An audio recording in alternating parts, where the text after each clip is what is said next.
They try to act like, oh, political violence, it's the Democrats and it's the liberals. And it's like, actually, I mean, I'm not going to say that like a left-leaning person cannot be violent, because that would be like crazy to say that somebody can't be.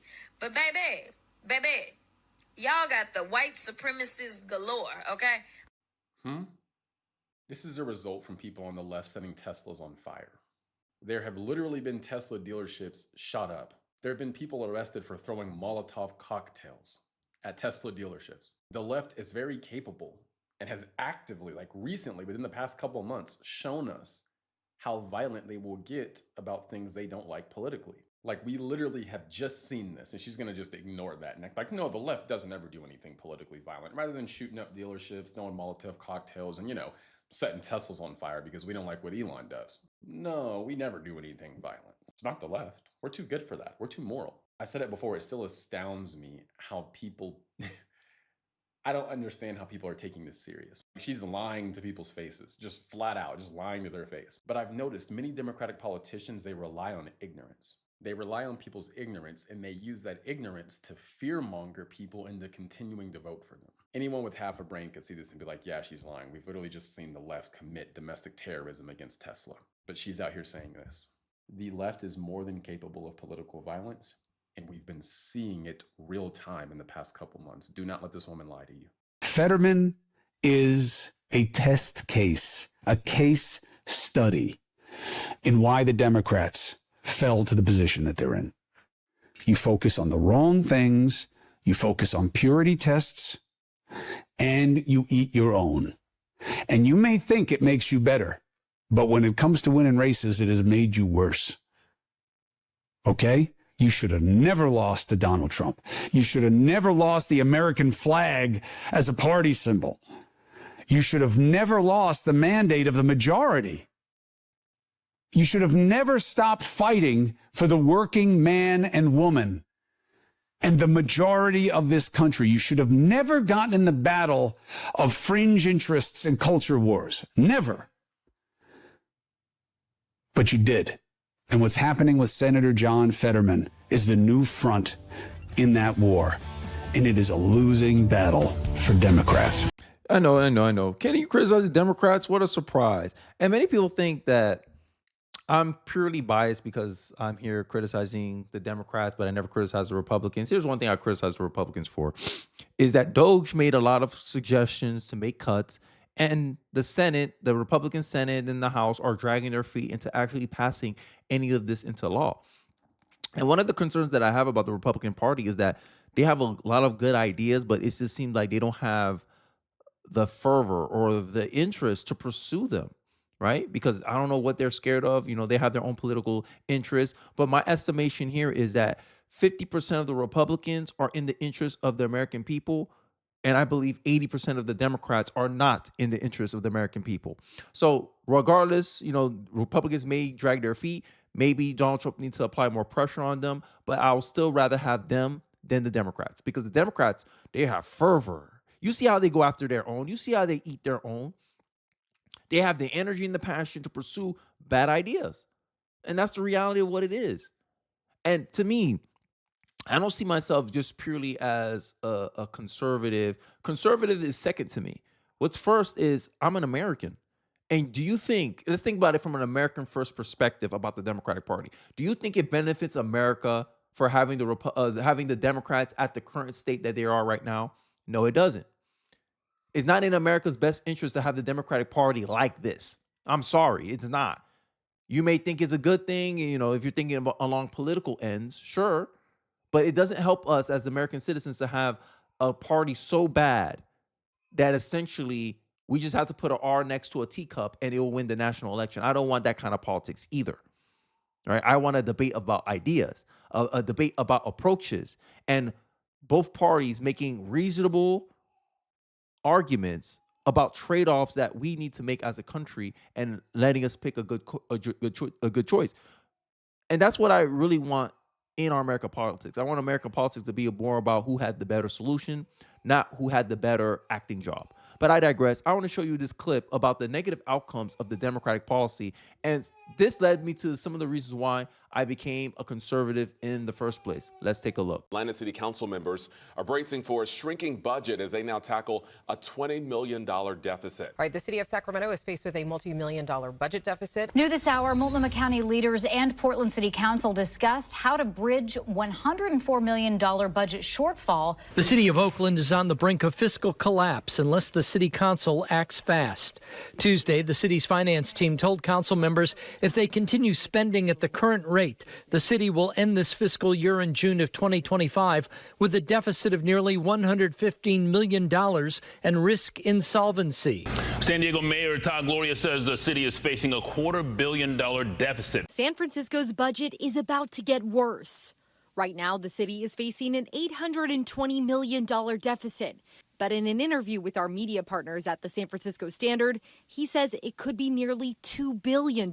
Chicago's facing a new round of money troubles. This time, it's looking at a roughly $982 million budget deficit. Colorado's budget is facing a $1 billion deficit. The city of Los Angeles facing a nearly $1 billion shortfall. Well, by now, you've likely heard Washington State is facing a multi-billion-dollar budget deficit. This week, analysts told lawmakers Maryland's budget shortfall will soon top $3 billion. And it's gone. Deficits everywhere. You get a deficit. You get a deficit. You get a deficit. This is the outcomes of the Democratic policy. Democrats always, and this is why I always joke around, Democrats always pretend that they govern better. Is that governing better? Most Democrat-controlled cities are operating at a budget shortfall because no matter how much money they tax the American people, no matter how much money they get from taxes, they always find a way to spend more than they make. And it goes back to a wisdom that I think one of the reasons why I became conservative in the first place is that as a conservative, your mind frame is more practical. Is it practical to overspend people's money and then tax them to oblivion just to overspend again? Is it tactical to invest and put money into things that does not produce an outcome or a desirable outcome for the American people? Case in point, Chicago. You spend how much money on education, and you have one of the worst education systems in the country, but you spend millions on billions of dollars of taxpayer Chicago dollars on this stuff. How can you justify the shortfall? If you're getting a good result, you could justify the shortfall, but you're getting negative results. And this is why I say socialism is like a snake eating its own tail. This is why I say socialism is slavery, right? And then you got Bernie Sanders here. This is gonna be an interesting clip here. He got criticized for having a private jet, and he said, "You think I should be sitting in the line at United? No apologies. Socialists are a parody." Exactly. I always joke around. People who are socialists are people who pretend or want to be a noble. You know the stories of noblemen, rich, spoiled, entitled. They think they can do whatever they want. That's a socialist. They pretend they're good and virtuous, but all in reality is they want you to put them in a position of power where they get to manage the distribution of wealth, of the money, and that gives them some level of control and power. Socialists are some of the most power-hungry people I ever met in my life. Most socialists I know come from privileged backgrounds. I'm just stating it as a fact. And that's how they act. They act like nobility. They act like they're nobles in some monarchy. Let's take a look at this, because this is the kind of mindset that leads these politicians, these socialists. If you put them in charge of your budget, this is how you get budget shortfalls, with thinking like this. They can find any reasons to justify their actions, but the outcomes doesn't justify their actions. 5 rallies in a week. The only way you can get around to talk to 30,000 people. Think I'm going to be sitting on a waiting line at United? Waiting, 30,000 people are waiting. That's the only way you can get around. No apologies for that. That's what campaign travel is about. We've done it in the past. We're going to do it in the future. 5 rallies in a week. But private jets and gas are hurting our environment. But I should do that because I need to talk to 30,000 people so I can bring about socialism in this country, says Bernie Sanders. And it goes back to the point of that made by my guy in the intro, that Democrats rely on ignorance. One of the greatest comments on this app, Kamala Harris during the campaign, Donald Trump was handed $400 million on a silver platter and then filed for bankruptcy 6 times. Rebuttal. This is why people love X. You were handed $42 billion to expand broadband internet and didn't connect a single person to the internet. I don't care if Donald Trump loses his own money. You lost mine. This is the Democratic. I just showed you in the clip, in the segment that I just showed you about the outcomes that Democrats do. If you look at Democrat-controlled cities and states, you notice a common theme. They all have millions or billion-dollar deficits. Most of these places have the highest tax rates in the country, but no matter how much they take in, it's never enough to cover Democrats' spending. Kamala Harris rose $2 billion in her campaign, and she still was negative $20 million and lost the election in a landslide, essentially, and lost the popular vote. The first Democrat to do it in 20 years. Way to make history, Kamala. But these people still vote for them. And it goes to the point that, hey, these Democratic voters, the Democratic politician relies on people's ignorance. They really do. Because if you're critical of them, that's why I say if the black community was as skeptical to the Democratic Party as they are to the Republican Party, they'll find way more faults with the Democratic Party. And that's why I bring in these videos. This is why I put in these clips. That's why I highlight, hey, look what's going on in Chicago. Look what's going on in San Francisco. Look what's going on in California. California spent $24 billion, and the goal was to end homelessness. Did homelessness end after 5 years? No, it didn't. It takes $20 billion to end homelessness. Okay, over 5 years, Gavin Newsom invested $20 billion over 5 years to end homelessness. What was the result of homelessness? Does homelessness at least go down? Nope. Homelessness went up. But you still wasted $24 billion of the American people. Did any accountability happen from that? No. But you're surprised. Why young black men are voting for the Republican Party? Because we see that Donald Trump is a guy that's trying to get stuff done. Now he has to whip his party into shape to get stuff done, but we see the direction he's trying to go, and we're trying to give him as much help as possible so he can get his agenda through. And this is the funny part about politics, that when people try to moralize on politics with me, I'm like, politics is the last place I expect morality from. Oh, look, he cheated on his wife. He's doing all this. Gavin Newsom did the same ish, but you're not highlighting that. Kamala Harris's husband was tried for domestic abuse. No one said nothing. No one, the mainstream media didn't even want to highlight it. The same way they didn't want to highlight Joe Biden's mental fitness until it's too late. For their party, at least. And this is why I'm saying these things that this bias, liberal bias, does not benefit America. It doesn't. But liberals and the journalists, they keep pushing it. Why? Because they just want to be in control. They don't care about outcomes. They don't care if they deliver to the American people. All they care about is they're in control. They're in positions of power. They can manage stuff. I just saw an interview of Brandon Johnson. It was like a 30-second clip talking about how he investing in sustainable housing. And he hired 6 black people and 3 women. That's how he's wasting your money. That's how Democrats waste your money. Doing impragmatic things. And many people think conservatives don't have a heart. We do have a heart. But we understand through our morality, our principles, our beliefs, we know that there's things that's just more than feelings. Nothing get done with your feelings. We have to be practical. We have to be sufficient. We have to be efficient. Democrats are not efficient. And this is how we got to the state we got today. Joe Biden spent more money than any president during peacetime. And that caused the highest inflation rate in 40 years under his administration.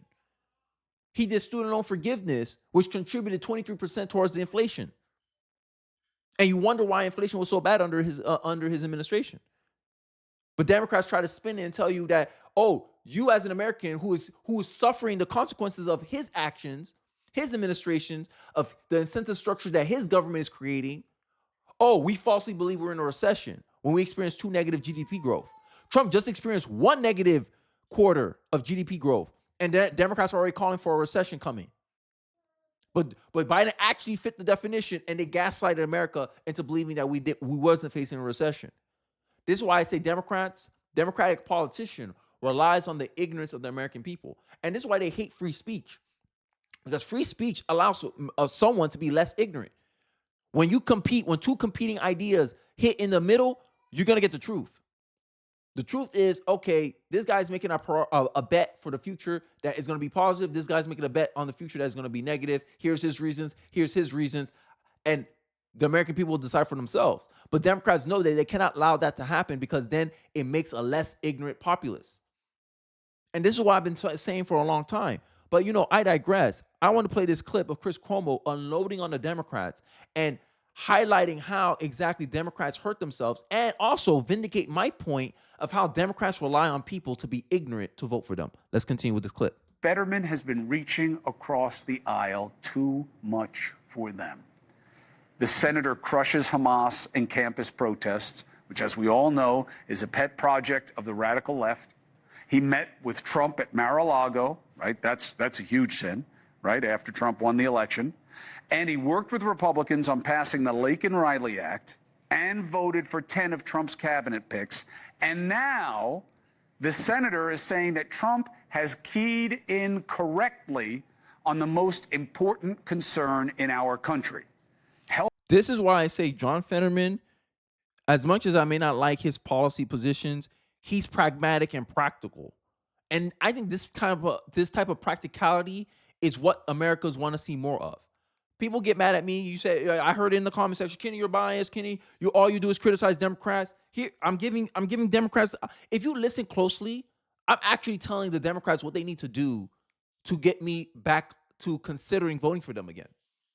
And John Fetterman is doing something like that. Hey, where I agree with Trump, I support Trump. Where I don't agree with Trump, I highlight why, and I try to advocate my position. That's all I want to see from a Democrat. That's all I want to see today from a Democrat. I don't want to see no blind obstructionists, because that's what's happening. You just obstructing Trump just to obstruct Trump. And I'm tired of it. Many Americans are tired of it. And John Fetterman is showing you the recipe to get your party back in good standing with the American people, and y'all not taking it. Y'all say I need to be like Bernie Sanders. Y'all need to be more progressive, like Bernie Sanders, a guy who said that he's too good to sit with you and wait with you at United. He's too good for that. He has to go preach socialism to the world. He has to preach socialism to America. I have a good cause, always justifying why they have to be treated differently. Craziness. But this is the Democratic Party for you. A guy that's actually trying to reach across the aisle to actually get ish done, and Democrats are out here trying to cancel him. But you're going to tell me that Democrats are not a party based on ignorance, that they don't try to take advantage of people's ignorance and try to get them fearful and scared. That's why they focus so much on emotional messaging. This is why Democrats love the youth vote. This is why they always say, oh, we need to lower the voting age to 16. That's one of my biggest arguments to prove that Democrats rely on ignorance. Why would a party want 16-year-olds to vote in the election? We all can agree that kids in high school are some of the most ignorant people they don't know. They're sheltered. They don't know much about the world. They don't have much responsibilities. They don't have a broader understanding past their little area or their friend group. But you want them to vote in an election that can affect our whole world? Oh, it's because they're going to vote Democrat if you give them the opportunity. But Democrats don't rely on ignorance. Okay. Helping the majority do better when it comes to workers and economic benefits. The Democrats have had it since all of these things, hence the hit piece. Now, Democrats, this is why you lost. You can't cancel everyone who doesn't hate the right and play by your stilted rules of purity. But the bigger mistake here is that they're targeting a Democrat who has it right. Fetterman is trying to work on the issue that is the key to winning the midterms and to the long-term success of our country, addressing the yawning gap between the many who struggle and the outrageously wealthy few. I want to end it off with this point, is that the Democrats has two paths that they have to follow. The way of John Fetterman, hey, let's work with Republicans on key issues so we can get some stuff done. Even if it helps Donald Trump, even if it makes Donald Trump look good, so be it. Because this is how someone acts. If they love America more than they love their own party, this is how someone acts. Hey, I mean, I don't agree with what some of the things they do, but here's where I agree with. Here, Lincoln-Riley Act. Yeah, we need to secure the border. Yeah, here, these guys are qualified. I think these guys are qualified. But just blindly being like, oh, look, all the Democrats voted against the voter registration laws again. All the Republicans voted for this again. This partisanship is not in the best interest of the Democratic Party, because my estimation is if the Democratic Party continues playing these partisan politics, it's going to get to a point where people are going to be like, if this is how I'm going to get as an American voter. If I want stuff done, I have to give Republicans more power, because the Democrats are not going to work with them and they're just going to keep getting their way. So let's give Democrats less seats. I think this strategy from John Fetterman is a better approach than whatever the hell the Democrats are trying to do right now. Because to me, in my estimation, if the Democrats continue doing this, like, oh, we're just going to blindly oppose the GOP's agenda, blindly oppose Donald Trump, as an American, I'm more incentivized to be like, Democrats, all they do is get in the way of stuff that we need done. Republicans, they may drag their feet, but at least they're more likely to help Donald Trump push the agenda that we want forward. This will set up the Democrats for a bigger loss in 2026. But hey, Democrat voters, Democrat politicians, the ball's in your court. End of the day, not my party, not my circus. But let me know your thoughts and perspective in the comments section below. I'll be interested to hear what your thoughts and your opinions are. Don't forget to like, comment, subscribe. Please share this video if you feel so inclined. It really does help me out in the algorithm, and I'll catch you guys on the next one. Peace.